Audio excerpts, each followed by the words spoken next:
प्रिय छात्राध्यापकों, कैसे हैं आप लोग। आशा करते हैं कि आप लोग अच्छे प्रकार से होंगे, कुशल मंगल होंगे।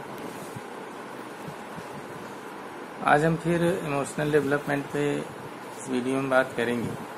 पिछले वीडियो में शायद हम लोग इमोशनल डेवलपमेंट में शैशवावस्था में किस प्रकार से होता है, बाल्यावस्था में किस प्रकार से होता है, और उसके पहले वीडियो में इमोशनल डेवलपमेंट क्या है, इमोशंस क्या हैं, इसके प्रकार कितने हैं, और इसको इमोशंस के जो कुछ परिभाषाएं, विशेषताएं, इस सब पर हम लोगों ने बात की। तभी इसमें आज हम इस पर बात करेंगे। तो किशोरावस्था में संवेगात्मक विकास किस प्रकार से होता है, आज अपने वीडियो में इस पर चर्चा करेंगे। और फिर संवेगात्मक विकास को प्रभावित करने वाले कारक, इस पर भी हम लोग बात करेंगे। तो किशोरावस्था में संवेगात्मक विकास कैसे होता है, इस पर हम लोग आइए बात करते हैं। तो किशोरावस्था में संवेगात्मक व्यवहार में जैसे शारीरिक बहुत सारे ऐसे परिवर्तन होते हैं जो कि उसके पहले पूर्व अवस्थाओं में नहीं हुए रहते हैं। मानसिक परिवर्तन, शारीरिक परिवर्तन, ऐसे ही संवेगात्मक परिवर्तन बहुत सारे होते हैं। और वास्तव में किशोरावस्था का आगमन संवेगात्मक व्यवहार में आए तीव्र परिवर्तनों से ही स्पष्ट होता है, परिलक्षित होता है। तो किशोरावस्था में होने वाले संवेगात्मक विकास की कुछ प्रमुख विशेषताएं हैं जिसको कि आपके सम्मुख हम रखते हैं। कौन सी विशेषताएं? सबसे पहले भाव प्रधान जीवन। भाव प्रधान जीवन, जो जीवन होता है कैसा होता है, वह किशोरावस्था में किशोर किशोरियों का जीवन होता है भावना से जुड़ा होता है और उसी के अनुसार उनका प्रत्येक कार्य व्यवहार संपन्न होता है। और इसमें इनके जीवन में भावों की प्रधानता होती है, इसीलिए भाव प्रधान जीवन कहा गया है। किशोर किशोरियों में दया, प्रेम, करुणा, सहानुभूति, सहयोग, ये सारी प्रवृत्तियां काफ़ी प्रबल होती हैं और जो उनके जीवन में इनका एक तरीके से काफ़ी परिवर्तन करने में, जीवन को आगे बढ़ाने में इनका योगदान भी होता है। दूसरी जो विशेषता है विरोधी मनोदशाएं। यहाँ पे किशोरावस्था में किशोर और किशोरियों में विरोधी मनोदशाएं होती हैं। विरोधी मनोदशाएं का मतलब है कि एक ही परिस्थिति में अलग अलग समयों में उनके जो व्यवहार होंगे वो अलग अलग होंगे। किशोरावस्था में व्यक्ति के अंदर इस तरीके से विरोधी मनोदशाएं, भिन्नताएं देखने को मिलती हैं और लगभग एक ही परिस्थिति एक ही होती है। कभी वह अत्यधिक प्रसन्न हो जाता है, कभी अत्यधिक दुखी हो जाता है। और जो परिस्थिति एक अवसर पर उसे प्रसन्नता प्रदान करती है, वहीं कोई दूसरी अन्य अवसर पर उसे खिन्न भी कर देती है। तो इस तरह से उनकी जो दशाएं होती हैं कैसी होती हैं, परस्पर विरोधी होती हैं, विरोधी बातें उनमें दिखाई देती। अगले संवेगों में विभिन्नताएं। संवेगों में विभिन्नताएं क्या हैं? Differences in emotions. किशोरावस्था में संवेग में काफ़ी भिन्नताएं भी देखी जाती हैं। एक विशेषता ये भी है। और विभिन्नताएं भिन्न भिन्न अवसरों पर किशोर किशोरियों में के व्यवहार में भिन्न भिन्न दिखाई देती। भिन्न भिन्न अवसर पर इनमें भिन्न भिन्न ये दिखाई देती है। और ये कभी हतोत्साहित लाइट तथा कभी उत्साह से परिपूर्ण हो जाते हैं, कभी उत्साहहीन हो जाते हैं और कभी अत्यंत प्रसन्न, कभी अत्यंत खिन्न, अत्यधिक क्रोधी। तथा इनका जो सहानुभूतिपूर्ण कभी हो जाता है इनका व्यवहार, कभी बहुत दयालु हो जाते हैं, कभी बहुत रुष्ट हो जाते हैं, क्रोध में हो जाते हैं। इस तरीके से इनके जो संवेग होते हैं, इनकी संवेगों में बहुत सारी भिन्नताएं देखने को मिलती हैं। तो यही बातें यहाँ पे किशोरावस्था में किशोर और किशोरियों में देखी जाती हैं, कि उनके जो संवेग हैं, संवेगों में भिन्नताएं परिलक्षित होती हैं। फिर जो अगली विशेषता है काम भावना। किशोरावस्था में काम भावना व्यवहार के केंद्रीय तत्व के रूप में कार्य करती है, क्योंकि उनकी जो काम इंद्रियां पूरी तरीके से परिपक्व हो जाती हैं, विकसित हो जाती हैं। इससे जो उनका जो व्यवहार होता है काम भावना से संबंधित होता है। काम भावना की तीव्रता के कारण किशोर और किशोरियों में प्रेम संवेग बढ़ जाता है। प्रेम का संवेग काफ़ी क्रियाशील हो जाता है, काफ़ी बढ़ जाता है। और स्वप्रेम, समलिंगी प्रेम तथा विषमलिंगी प्रेम के रूप में किशोर किशोरियों में अपनी काम प्रवृत्ति की संवेगात्मक अभिव्यक्ति करते हैं। इस तरीके से इनका जो प्रेम होता है, स्वप्रेम, अपने के प्रति प्रेम, विषमलिंगी प्रेम, समलिंगी प्रेम, तो काम प्रवृत्ति में ये सारी संवेगात्मक अभिव्यक्ति दिखाई देती है। तो ये भी एक प्रमुख विशेषता है इस एज में कि उनमें काम भावना की प्रधानता दिखाई देती। अगले वीर पूजा है। किशोरावस्था में वीर पूजा की भावना काफी विकसित हो जाती है। कल्पनाशील होने के कारण किशोर और किशोरियों में कहानी, उपन्यास, सिनेमा, इतिहास तथा वास्तविक जीवन के नायक तथा नायिकाएं अपने आदर्शों तथा वीरोचित गुणों से मुग्ध कर लेते हैं। अपने आदर्शों तथा रुचियों के अनुरूप किशोर किशोरियों में कुछ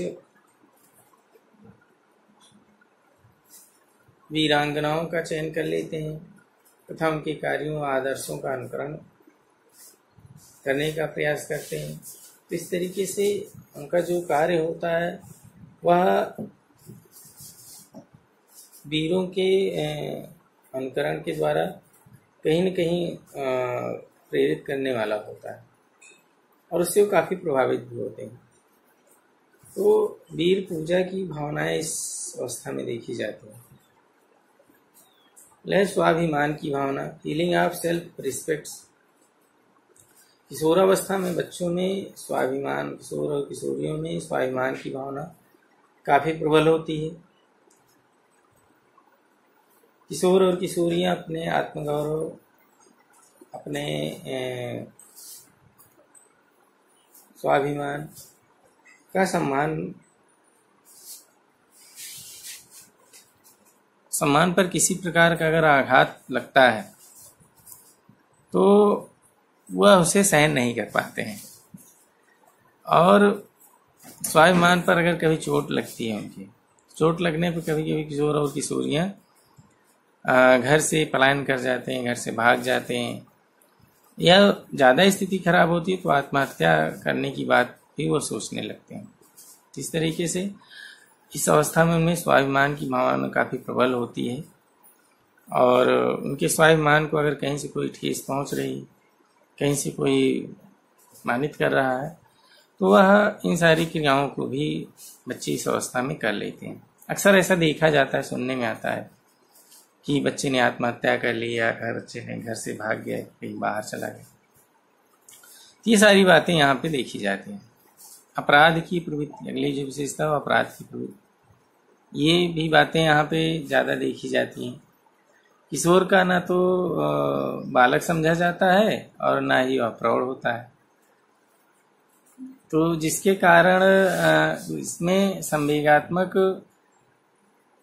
व्यवहार में कठिनाई का सामना करना पड़ता है। हम चर्चा कर रहे थे कि किशोरावस्था में किशोर और किशोरियों में अपराध की प्रवृत्ति देखी जाती है। किशोर को न तो पूरी तरह से बालक समझा जाता है और न ही उसे पूरी तरह से प्रौढ़ समझा जाता है। इसके कारण उसके संवेगात्मक व्यवहार में उसे काफ़ी कठिनाइयों का सामना करना पड़ता है। वातावरण से अनुकूलन करने के प्रयास की असफलता से उसमें निराशा की भावना विकसित होने लगती है, जो उसे अपराध प्रवृत्ति की ओर अग्रसर करती है, उसके ऊपर उसको आगे बढ़ाती है। ये क्यों होता है? इसके कुछ कारण है, कुछ फैक्टर है। जैसे प्रेम का भाव, इच्छा पूर्ति में बाधा, निराशा से युक्त जीवन, नवीन अनुभव की ललक के कारण किशोरावस्था में कभी कभी अपराध की प्रवृत्ति विकसित हो जाती है।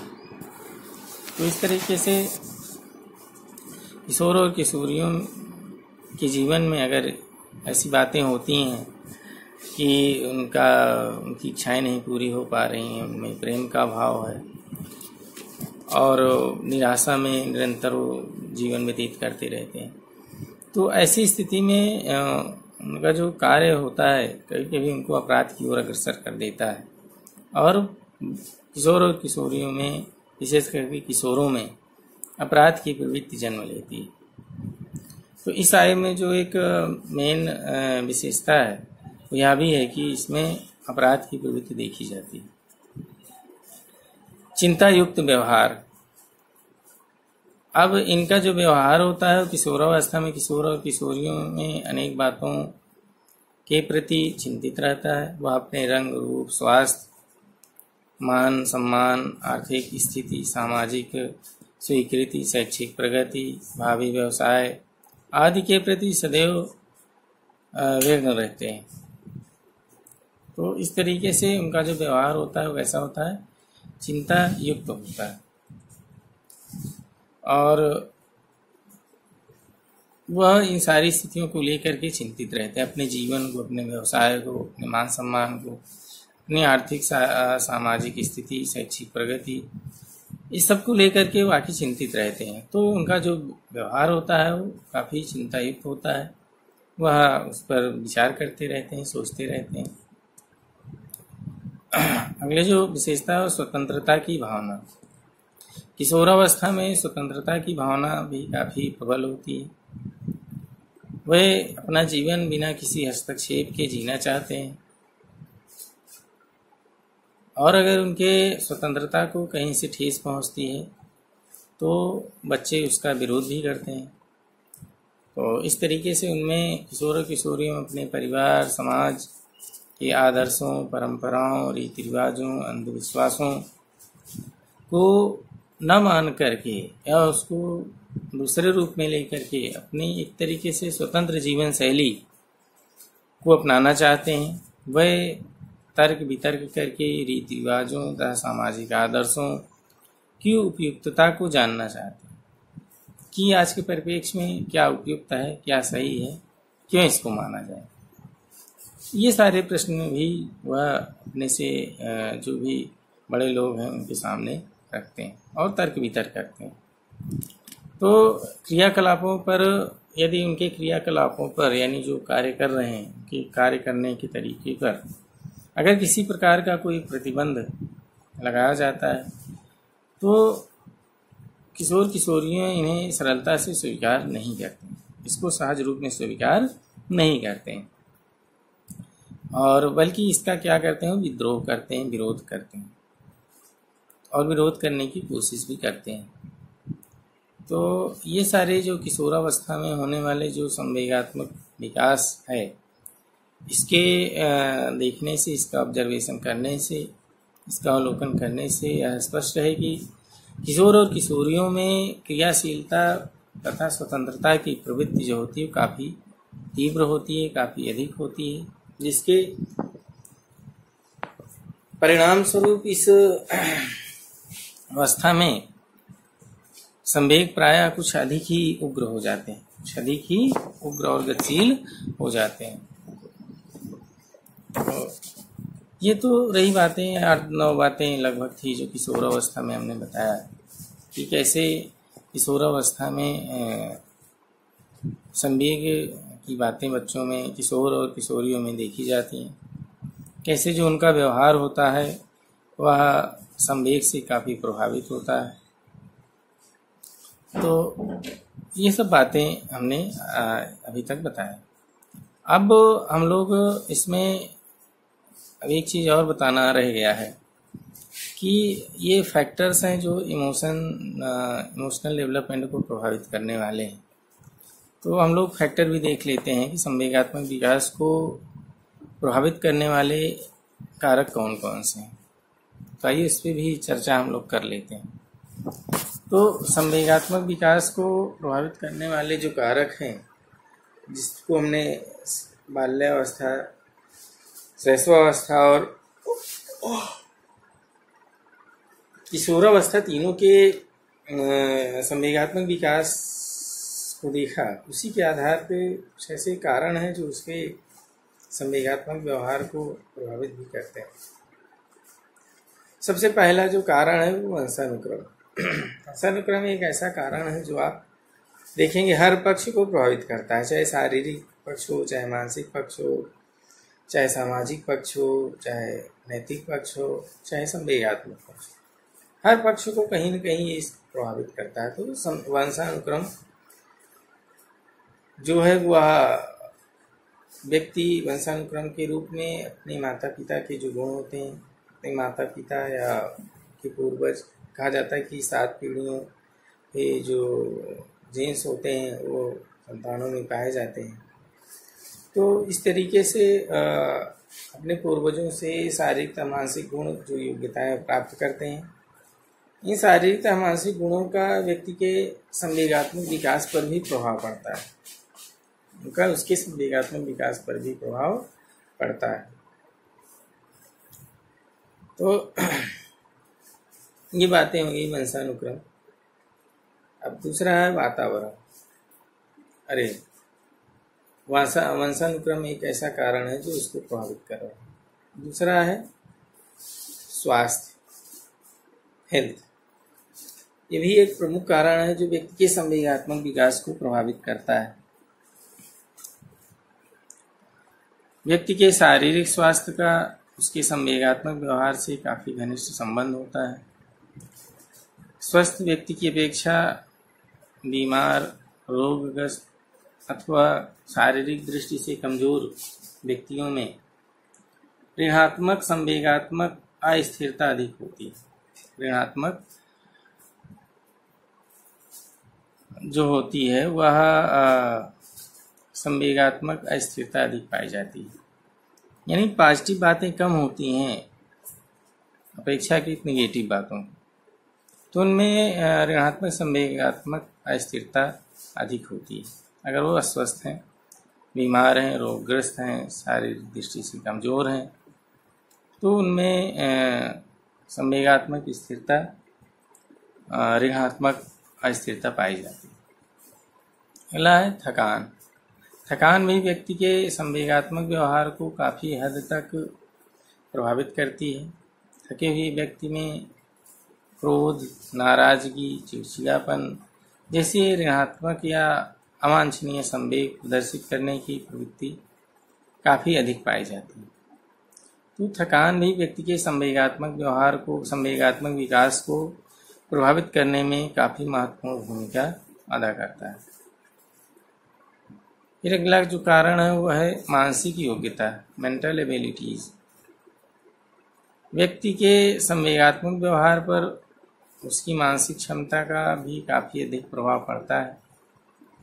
अधिक बुद्धिमान व्यक्तियों का संवेगात्मक क्षेत्र विस्तृत होता है। उच्च मानसिक क्षमता वाले बालकों में अपने संवेगों को नियंत्रित करने की क्षमता अधिक होती है, जो उच्च मानसिक क्षमता वाले बालक होते हैं। तो मेंटल एबिलिटीज भी संवेगात्मक विकास को प्रभावित करती है। फिर अगला है परिवार का वातावरण, एनवायरनमेंट ऑफ द फैमिली। परिवार के वातावरण तथा सदस्यों का संवेगात्मक व्यवहार भी बालकों के संवेगात्मक विकास को 3 ढंग से प्रभावित करता है।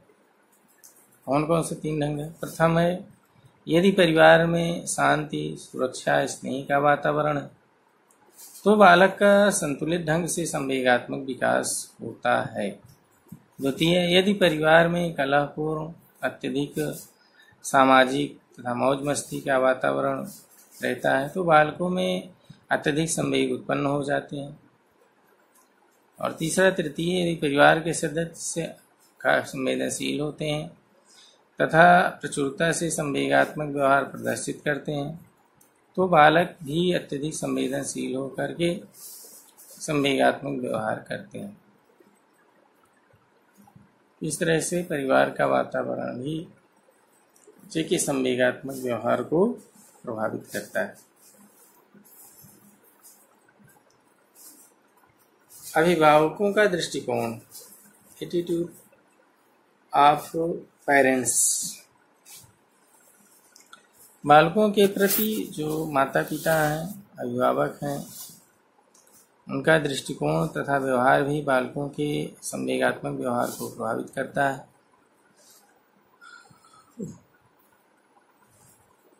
बच्चों की उपेक्षा करना, घर से अधिक समय बाहर रहना, बच्चों के संबंध में अत्यधिक चिंतित रहना, बच्चों को अत्यधिक संरक्षण देना और बच्चों को बाल सुलभ अनुभवों से वंचित करना रखना, बच्चों को अत्यधिक लाड प्यार करना अथवा बच्चों के प्रत्येक कार्य में हस्तक्षेप करना जैसे व्यवहार बच्चों में अवांछनीय संवेगात्मक व्यवहार विकसित कर देते हैं। तो ये सारी बातें भी बच्चे के संवेगात्मक व्यवहार को प्रभावित करती हैं कि अभिभावक का दृष्टिकोण उस बच्चे के प्रति कैसा है। तो ये सारी बातें भी संवेगात्मक विकास को प्रभावित करने में अपनी महत्वपूर्ण भूमिका अदा करती। सामाजिक आर्थिक स्थिति, परिवार की जो सामाजिक आर्थिक स्थिति है वह भी संवेगात्मक व्यवहार को प्रभावित करती है। उच्च आर्थिक सामाजिक स्थिति वाले बालक बालिकाओं में निम्न सामाजिक आर्थिक स्थिति वाले बालक बालिकाओं की तुलना में संवेगात्मक स्थिरता प्रायः अधिक होती है। निम्न सामाजिक आर्थिक स्थिति वाले बालक बालिकाएं धनी बालकों को उत्तम खान पान, वेशभूषा, सुख सुविधा व ऐश्वर्य से युक्त देखते हैं, जिसके फलस्वरूप उनमें क्रोध, ईर्ष्या, द्वेष जैसे ऋणात्मक संवेग काफी विकसित हो जाते हैं। तो सामाजिक आर्थिक स्थिति भी संवेगात्मक व्यवहार को इफेक्टिव करती है। अगला है सामाजिक स्वीकृति, सोशल एक्सेप्टेंस। व्यक्ति के द्वारा किए गए कार्यों के फलस्वरूप प्राप्त सामाजिक स्वीकृति भी उसके संवेगात्मक विकास को प्रभावित करती है। व्यक्ति अपने कार्यों की दूसरे के द्वारा प्रशंसा चाहता है कि उसका जो कार्य है उसके दूसरे लोग उसकी प्रशंसा करें, समाज उसी से स्वीकार करे और यह उसकी अभिलाषा अगर पूर्ण हो जाती है या तो ठीक है। अगर उसकी यह अभिलाषा इच्छा पूर्ण नहीं होती तो उसमें संवेगात्मक तनाव उत्पन्न हो जाता है। एक तरीके से संवेगात्मक तनाव उत्पन्न हो जाता है जिसके कारण उसका जो संवेगात्मक विकास है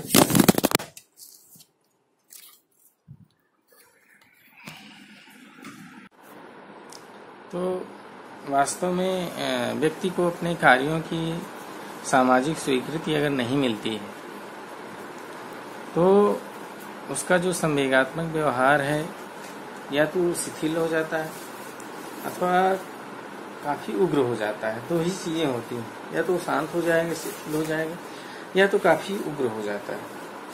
तो दोनों ही स्थितियों में इसका जो संवेगात्मक व्यवहार है, संवेगात्मक विकास है, वह प्रभावित हो रहा है। तो ऐसी दशा में सामाजिक स्वीकृति भी बच्चे के या किशोर किशोरियों के व्यवहारों को प्रभावित करते हैं। फिर अगला कारण जो महत्वपूर्ण है वो है विद्यालय, स्कूल। विद्यालय का बालकों के संवेगात्मक विकास पर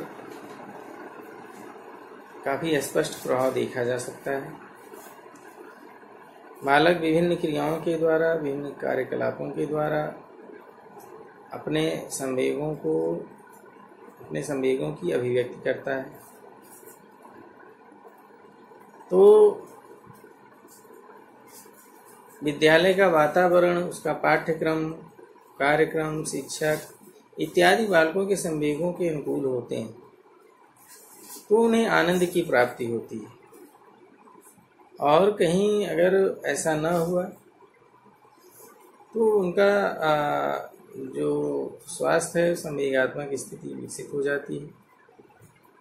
इसके विपरीत अगर विद्यालय के वातावरण में तालमेल न होने पर, परीक्षा में असफल हो जाने पर, अध्यापकों के अत्यधिक सुस्त व्यवहार आदि के कारण बालकों में अवांछित संवेग जैसे भय, क्रोध, चिड़चिड़ापन, घृणा ये सब उत्पन्न हो जाते हैं। तो अध्यापकगण बालकों के समक्ष अच्छे तथा बुरे उदाहरण प्रस्तुत करके उसको साहसी बना सकते हैं, डरपोक बना सकते हैं, क्रोधी बना सकते हैं, सहनशील बना सकते हैं, शांत बना सकते हैं, कलाप्रिय बना सकते हैं। अच्छी आदतों के निर्माण तथा अच्छी आदतों का अनुसरण करने की इच्छा संवेगों को नियंत्रित करने की क्षमता प्रदान करती है। समझ आ रही बात? तो इस तरीके से विद्यालय का भी बच्चे के संवेगात्मक विकास पर काफी महत्वपूर्ण योगदान होता है। और मानव जीवन में संवेगों का अत्यंत महत्वपूर्ण स्थान है। इसको हमने कई बार बताया। व्यक्ति के व्यवहार का संबंध संवेगों से होता है। उसका व्यवहार होता है, उसका संबंध किससे होता है? संवेगों से होता है। तथा शिक्षा का संबंध व्यवहार के परिशोधन से होता है, और शिक्षा का जो संबंध है वह व्यवहार में परिवर्तन, व्यवहार में शोधन से होता है। इसलिए बालकों के संवेगात्मक व्यवहार का अध्ययन करना शैक्षिक दृष्टि से काफी उपयोगी हो जाता है। और माता पिता तथा अध्यापकों को बालकों के संवेगात्मक व्यवहार का अध्ययन करके उनका उचित मार्ग निर्देशन समय समय पर किया जाना चाहिए या किए जाने की कोशिश की जानी चाहिए। शिक्षा के द्वारा वांछित संवेगों को नियंत्रित करके तथा वांछित संवेगों को प्रोत्साहित करने का भी प्रयास किया जाना चाहिए। बालकों के वातावरण को इस प्रकार से नियंत्रित करना चाहिए कि एक ओर जहाँ उनमें अवांछित संवेगों का उदय न हो सके, वहीं दूसरी ओर उनमें वांछित संवेगों का प्रसार हो सके। शोधन, अध्यवसाय तथा रेचन के द्वारा संवेगों को नियंत्रित किया जा सकता है। शोधन में अवांछित संवेगों को परिमार्जित करके उसको थोड़ा और अच्छा रूप बना करके उन्हें अच्छी दिशा दी जा सकती है। जैसे क्रोध की वृत्ति को शत्रुओं की ओर या काम प्रवृत्ति को साहित्य की ओर परिवर्तित किया जा सकता है। अध्ययन में रत या रहना संवेगों को वशीभूत करने का एक अच्छा उपाय है। तो रेशन से तात्पर्य है कि संवेगों को आने से रोका न जाए, वरन संवेगों को अभिव्यक्त करने के लिए काफी अवसर दिया जाए। और निसंदेह अध्यापक तथा अध्यापकगण बालकों के संवेगात्मक जो विकास है, उस विकास में महत्वपूर्ण योगदान दे सकते हैं, कर सकते हैं, बशर्ते की दृढ़ इच्छा शक्ति होनी चाहिए। पाठ्य से आगामी क्रियाओं जैसे नाटक हो गया, खेल हो गया, स्काउटिंग हो गया, भ्रमण हो गया आदि के माध्यम से भी छात्रों का उचित ढंग से संवेगात्मक विकास किया जा सकता है।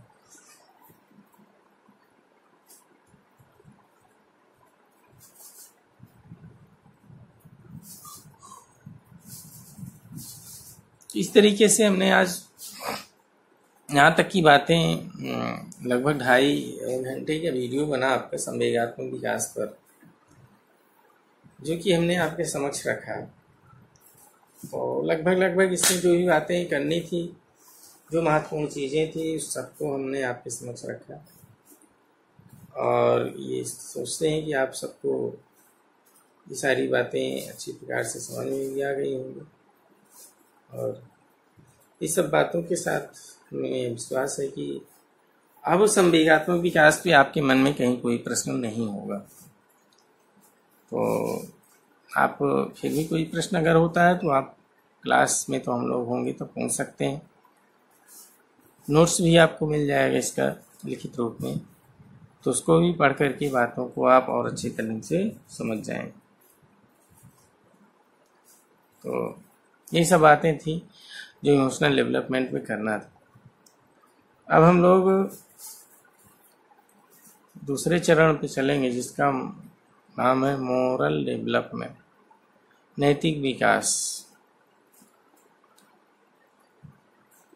मोरल डेवलपमेंट क्या है, नैतिक विकास क्या है, इस पर भी अभी हमारे पास आधे घंटे का समय है, तो इस पर भी थोड़ी बहुत चर्चा हम लोग कर ही लेते हैं। तो मोरल डेवलपमेंट क्या है, नैतिक विकास क्या है, आइए हम लोग इस पर चर्चा करते हैं।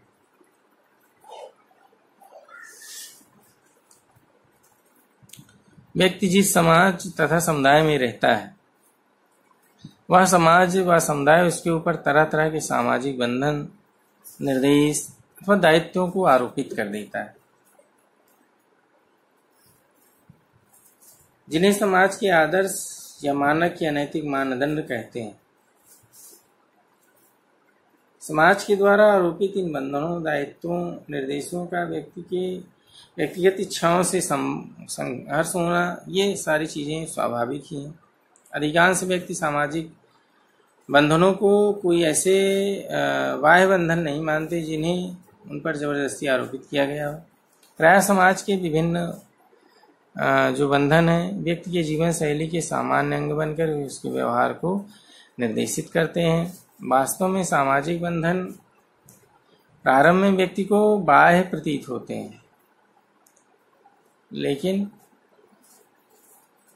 प्रायः समाज के विभिन्न बंधन व्यक्ति की जीवन शैली की सामान्य अंग बनकर के उसके व्यवहार को निर्देशित करते हैं। वास्तव में सामाजिक बंधन प्रारंभ में व्यक्ति को बाह्य प्रतीत होते हैं तथा प्रायः वह इनकी व्यक्ति को इच्छा पूर्ति में बाधक भी होते हैं। बालक में प्रारंभ में बालक इन सामाजिक नियमों, मानकों, कानूनों को समझने अथवा स्वीकार करने के लिए तत्पर रहते हैं, परंतु बालकों में ऐसा एक सामाजिक समय आ जाता है कि वह समाजीकरण की वह प्रक्रिया जिसके द्वारा व्यक्ति समाज में प्रचलित आचरण के नैतिक मानदंडों को अपनाने में समाहित करता है तथा सीखता है कि व्यक्तिगत इच्छाओं तथा सामाजिक दायित्वों के संघर्ष को किस प्रकार से नियंत्रित किया जाए, नैतिक विकास कहलाता है। फिर से एक बार सुन लीजिए। समाजीकरण की वह प्रक्रिया जिसके द्वारा व्यक्ति समाज में प्रचलित आचरण, नैतिक मानदंड को अपने में समाहित करता है तथा मित्रता के आचरण के नैतिक मानदंडों को अपनाए करता है तथा सीखता है कि व्यक्ति इच्छाओं तथा सामाजिक दायित्वों के संघर्ष को किस प्रकार से नियंत्रित कर रहा है। यही नैतिक विकास कहलाता है। जीन पियाजे के अनुसार नैतिक विकास न्याय के परिपक्व तथा स्वतः स्फूर्त प्रत्ययों की प्राप्ति। स्वतः स्फूर्त प्रत्ययों की क्या है, प्राप्ति ही क्या कहलाता है, नैतिक विकास कहलाता है। ऐसा जीन पियाजे का मानना है। सामाजिक तथा बौद्धिक विकास का नैतिक विकास से भी काफी घनिष्ठ संबंध होता है। सामाजिक तथा बौद्धिक विकास की विभिन्न अवस्थाओं में बालक भिन्न भिन्न ढंग से सोचते हैं, समझते हैं और करते हैं। इसलिए विकास की भिन्न भिन्न अवस्थाओं में सामाजिक नियमों, कानूनों, प्रचलनों का भी प्रायः भिन्न भिन्न होते हैं। बालक अपने सतत क्रियाशील प्रयासों के द्वारा बाह्य जगत को समझने तथा अपने सामाजिक अनुभवों के नैतिक मूल्यों तथा नैतिक निर्णयों के रूप में संगठित करने का प्रयास करता रहता है। यही कारण है कि सामाजिक तथा बौद्धिक विकास की विभिन्न स्तरों पर बालकों के नैतिक मूल्यों तथा निर्णयों का संगठन अलग अलग होता है, भिन्न भिन्न होता है। जैसे जैसे बालकों का बौद्धिक विकास होता जाता है वैसे वैसे उनके जो नैतिक मूल्य हैं, जो नैतिक निर्णय हैं, वे परिवर्तित होते जाते हैं, बदलते होते जाते हैं और बालकों में होने वाले नैतिक विकास के संबंध में जीन पियाजे तथा कोहलबर्ग ने अपने अपने सिद्धांत प्रस्तुत किए हैं। तो इन सिद्धांतों की चर्चा भी यहाँ पे हम लोग करेंगे। ठीक है, तो इन सब बातों की भी चर्चा यहाँ पे होगी। अब हम लोग इसको भी देख लेते हैं। जीन पियाजे का नैतिक विकास का सिद्धांत। जीन पियाजे के नैतिक विकास के सिद्धांत, Piaget theory of moral development.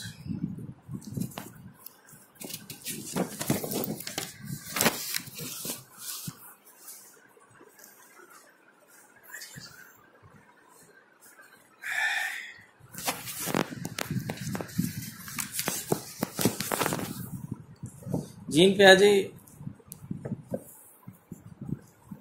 ने नियमों, अधिकारों, दोषों, पापों, अत्याचारों के मूल्यांकन, समानता तथा निर्भरता से संबंधित प्रश्नों तथा कहानियों के माध्यम से बच्चों का गहन साक्षात्कार लिए इससे जो सूचनाएं प्राप्त हुई, उन सूचनाओं का इन्होंने विधिवत विश्लेषण करके बालकों के नैतिक विकास का अध्ययन किया। और उनके अनुसार नैतिक विकास की 3 मुख्य स्तर होते हैं, जो कुछ इस प्रकार है: नैतिक यथार्थता, नैतिक समानता और नैतिक सापेक्षता। मोरल रियलिज्म, मोरल इक्वलिटी और मोरल रिलेटिविज्म। तो आगे पियाजे के द्वारा ये दिए गए नैतिक विकास के मुख्य 3 स्तरों पर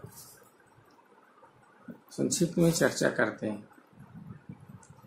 पहला क्या है? नैतिक यथार्थता।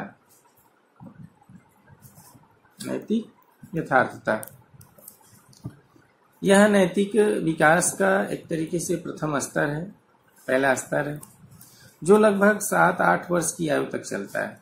प्रारंभ जन्म से लेकर के 7-8 वर्ष की आयु तक चलता है। इसे विषम नैतिकता अथवा व्यवस्था की नैतिकता भी कहते हैं। विषम नैतिकता अथवा व्यवस्था की नैतिकता भी कहते हैं। नैतिक विकास के इस स्तर पर बालक के अंदर विद्यमान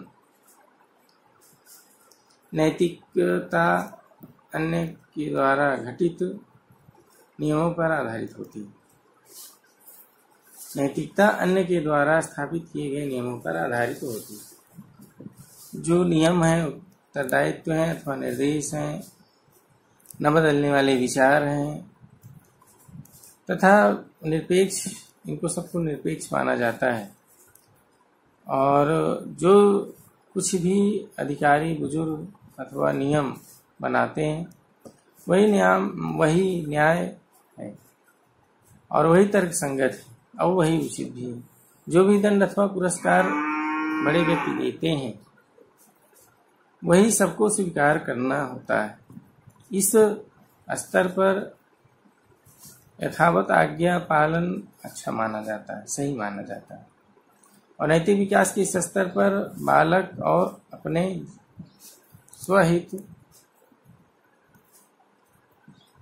के भाव से स्वमेव नियमों का पालन करते हैं। उनका विश्वास है कि अत्याचार या बेईमानी करने पर प्रकृति दंडित करती है। फिर क्या है? खुद ही दंडित करेगी तथा कोई भी बात या तो पूर्णतः सही होगी अथवा पूर्णतः गलत होगी। अब उद्देश्य के आधार पर नहीं, वरन परिणाम के आधार पर व्यक्ति के विभिन्न कार्यों को सही गलत मानता है, ठहराया जाता है। और जिस कार्य का परिणाम जितना अधिक गंभीर होता है, उसके लिए मिलने वाला दंड भी उतना ही अधिक कष्टप्रद होता है और इस कष्टप्रद होने की आशा भी की जा सकती है। इस तरीके से नैतिक यथार्थता में जीवन से जो 8 वर्ष होते हैं, उन 8 वर्षों में समाज के नियमों के अनुकूल, समाज के दायित्वों के अनुकूल उसको अपनी इच्छा या उसको डर भय से वह उस पर चलता है और उसका पालन करता है। तो इस तरीके से पियाजे के अनुसार नैतिक यथार्थता के दो मूल स्रोत हैं। दो मूल स्रोत कौन कौन से हैं? बालकों की बौद्धिक संरचना तथा उनके स्वयं के अनुभव। दो चीजें हैं, उसकी बौद्धिक संरचना और उसके स्वयं के अनुभव, सेल्फ फीलिंग। बौद्धिक कारकों में बालकों का अहम जो होता है वह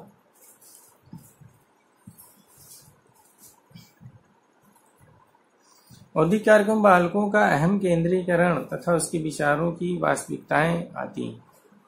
अहम केंद्रीकरण से क्या तात्पर्य है? अहम केंद्रीकरण से तात्पर्य है विचारों की वास्तविकता से तात्पर्य नियमों तथा विचारों को भौतिक वस्तुओं के समान मानने की वृत्ति से है। अनुभविक कारणों में बालकों के ऊपर प्रौढ़ों का नियंत्रण व दबाव होता है। बालकों व प्रौढ़ों के अधिकारों में अंतर तथा बालकों का माता पिता व बुजुर्गों के प्रति सम्मान आते हैं। तो ये तो हो गए नैतिक यथार्थता। अब हम लोग बात कर लेते हैं नैतिक समानता पे। नैतिक समानता,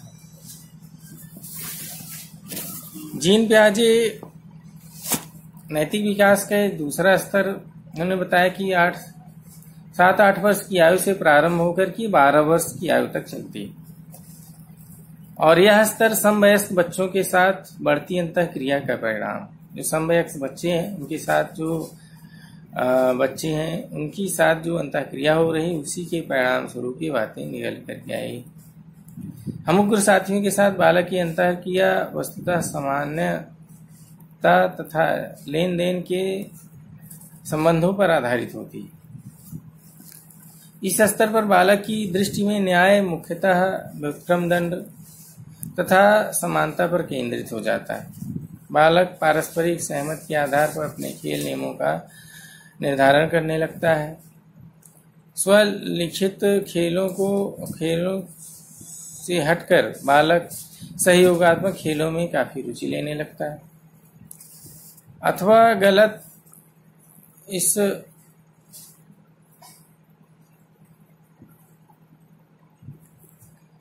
परंतु 8-9 वर्ष के बालकों के खेल का ढंग इससे बिल्कुल भिन्न हो जाता है। खेल का ढंग होता है बिल्कुल भिन्न होता है। सभी बालकों को खेल के एक समान नियम ज्ञात होते हैं। नियम सबको समान ज्ञात होते हैं और नियम समान ज्ञात होने के कारण अन्य बालकों के खेल का पारस्परिक निरीक्षण करना सामान्य सी बात हो जाती है और खेल में ईमानदारी बनाए रखने के लिए, ऑनेस्टी बनाए रखने के लिए ये सब भरसक कोशिश भी करते हैं, प्रयास भी करते हैं। इस आयु के खेलों का अधिकांश समय नियमों तथा बेईमानों के ऊपर तर्क वितर्क करने पर ही गुजर जाता है। तुमने बेईमानी की है, नहीं मैं तो ठीक हूँ, खेल रहा हूँ। तुमने गेंद को छू लिया है, नहीं मैं गेंद को नहीं छुआ, नहीं तुम गेंद को छुआ था, देखो यह ठीक नहीं है, तुम्हें ऐसा नहीं करना चाहिए। जैसे तर्क वितर्क बच्चों के द्वारा खेलते समय करते समय अन्य बच्चों के साथ करते देखे जा सकते हैं। इस तरीके से नैतिक समानता में ये बातें जीन पियाजे ने बताई। फिर है नैतिक सापेक्षता। नैतिक विकास का एक स्तर सर्वाधिक विकसित स्तर है। प्लेटो ने इसे स्वतः नैतिकता, मॉरलिटी अथवा सहयोगात्मक नैतिकता के नाम से भी संबोधित किया है।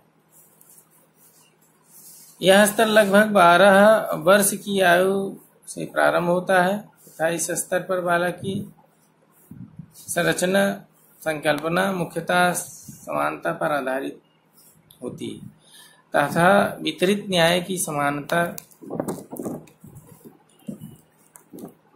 का प्रत्यय काफी प्रबल होता है। नैतिकता को पारस्परिक सम्मान पर आधारित स्वीकार किया जाता है। बाह्य दबाव के अभाव में भी न्याय के आदर्शों का अनुसरण किया जाता है। इस स्तर पर परिस्थितियों उद्देश्यों, मनोदशाओं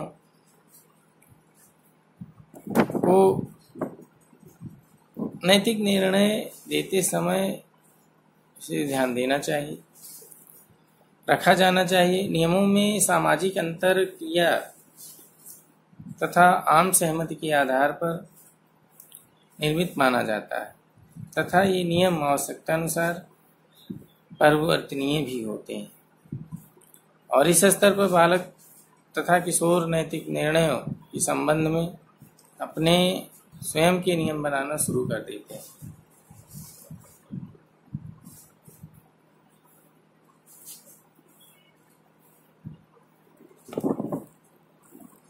इस तरीके से उपरोक्त हमने जो बताया, जीन पियाजे ने 3 बताया, नैतिक यथार्थता, नैतिक समानता, नैतिक सापेक्षता, है ना, मोरल रिलीजम, मोरल इक्वलिटी, मोरल रिलीजम। तो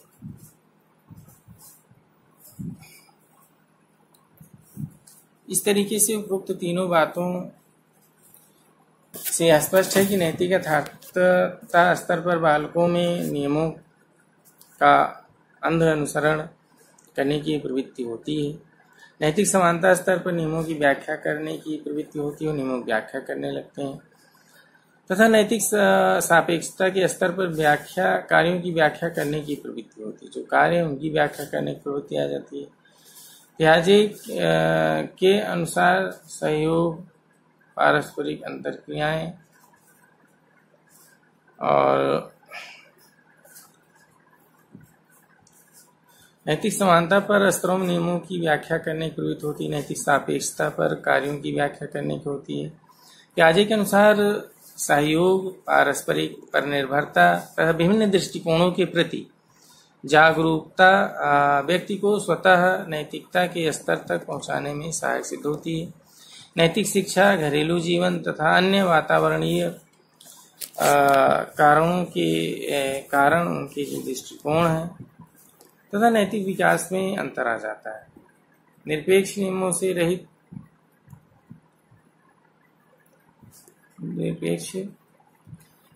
रहित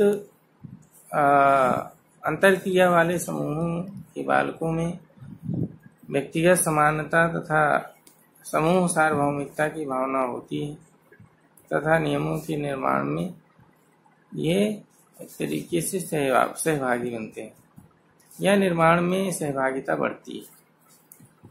तो इस तरीके से हमने आपके समक्ष रखा जीन पियाजे का नैतिक विकास का सिद्धांत, जिसमें उन्होंने नैतिक यथार्थता, नैतिक सापेक्षता और नैतिक समानता, ये 3 स्तरों पर इन्होंने बांटा और इसमें आयु भी इन्होंने आयु के आधार पर विभाजित किया। जो नैतिक यथार्थता है वो 8 वर्ष तक रहती है, नैतिक समानता 8 से 12 वर्ष तक रहती है और नैतिक सापेक्षता 12 वर्ष से आयु से प्रारंभ होती है और उसके बाद ये तरीके से पूरे अंत समय तक चलता रहता है। तो ये सारी बातें हैं जो हमने आपके समक्ष रखा और इन्हीं सब के आधार पर नैतिक विकास को आगे हम आने वाली वीडियो पर बात करेंगे कि किस प्रकार से नैतिक विकास में कुछ बातें महत्वपूर्ण हैं जिनका कि ध्यान रखना, विशेष करके माता पिता का और उसके बाद गुरु का भी ध्यान होता है कि अगर बच्चों को सही सीख देंगे, स्वयं ऐसा व्यवहार करें जिससे बच्चे अनुकरण करते हैं। और एक चीज़ ये है कि अनुकरण सही का तो कम करते हैं, लेकिन गलत बातों का अनुकरण बच्चे बहुत ही शीघ्र करते हैं, साथ उनका जो दिमाग होता है। तो इस तरीके से जैसे जैसे बच्चों की आयु बढ़ती जाती है वैसे वैसे मॉरल डेवलपमेंट उनका होता जाता है। प्रारंभ में मॉरल डेवलपमेंट भी जब बच्चा जन्म लेता है तो बिल्कुल नगण्य होता है। धीरे धीरे धीरे धीरे बढ़ते बढ़ते व्यक्ति 60 साल का भी प्रयोग करने लगता है। जिस तरीके से आज हमने अपने इस वीडियो में बताया कि किशोरावस्था में किस प्रकार से संवेगात्मक विकास होता है, उन संवेगात्मक विकास के आधार पे कौन कौन सी विशेषताएं हैं जो इस आयु में बच्चों में देखी जाती हैं। फिर हमने बताया कि सामाजिक जो विकास है, इमोशनल जो डेवलपमेंट है, उसको प्रभावित करने वाले कौन कौन से प्रमुख कारण हैं। इन सब बातों पर भी नए विस्तार से चर्चा की आपकी समझ। अब उसके पश्चात हमने नैतिक विकास पर भी थोड़ा चर्चा की। नैतिक विकास क्या है, नैतिक विकास पर लोगों की क्या थिंकिंग है, ये सब बातों पर बात की। उसके बाद जीन पियाजे की नैतिक विकास के सिद्धांत लोगों ने देखा, कैसे जीन पियाजे ने अपने सिद्धांत में, नैतिक विकास के सिद्धांत में 3 बातें बताई इन्होंने, जिसके द्वारा इनके जो सोच है, इनका जो उदय स्तर है, उसको देख करके समझा जा सकता है। जिसमें 3 स्तर इन्होंने बताया, नैतिक यथार्थता, नैतिक समानता और नैतिक सापेक्षता। इन तीनों आधारों पर इन्होंने आयु को भी लेकर के इसको अलग अलग भागों में विभाजित किया कि कैसे इनका प्रयोग होता है। तो इन्हीं सब बातों को ध्यान में रख करके आज जो अपना ये वीडियो हम लोग यहीं तक रखते हैं। नेक्स्ट डे फिर हम लोग कोहल वर्ग के नैतिक विकास के सिद्धांत पर बात करेंगे। अभी एक वीडियो हमारा इस पर और होगा।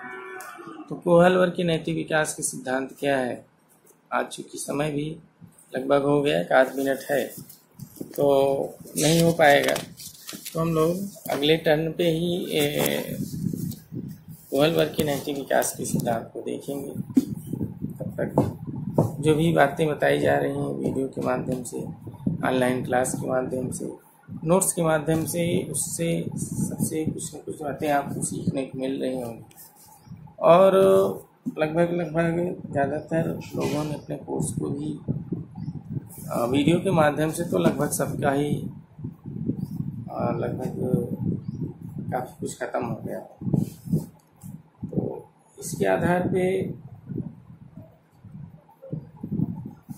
इन सारे दृष्टिकोणों के आधार पे नैतिक विकास किस तरह का संपन्न होता है, उन सब बातों को ध्यान देना चाहिए, जिससे बच्चे का सामाजिक विकास, शारीरिक विकास के साथ साथ मानसिक विकास भी अच्छी प्रकार से हो सके, अच्छी तरह हो सके। तो इन्हीं सब बातों के साथ आज हम अपना वीडियो यहीं तक रखते हैं। अगले नेक्स्ट वीडियो में हम लोग इसकी आगे कोहल वर्ग के नैतिक विकास के सिद्धांत पर चर्चा करेंगे।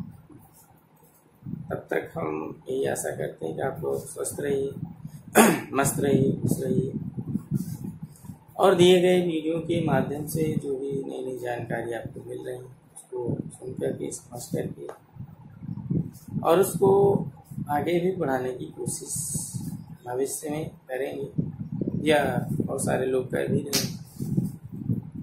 इन्हीं सब बातों के साथ हम लोग एक दूसरे से विदा क्या कहें, एक दिन के लिए हम लोग अलग होते हैं, पुनः फिर हम लोग जुड़ते हैं और एक नई वीडियो, नए जोश, नए उमंग, नए टॉपिक के साथ हम लोग फिर से मिलते हैं। तब तक के लिए आप सभी का बहुत बहुत धन्यवाद।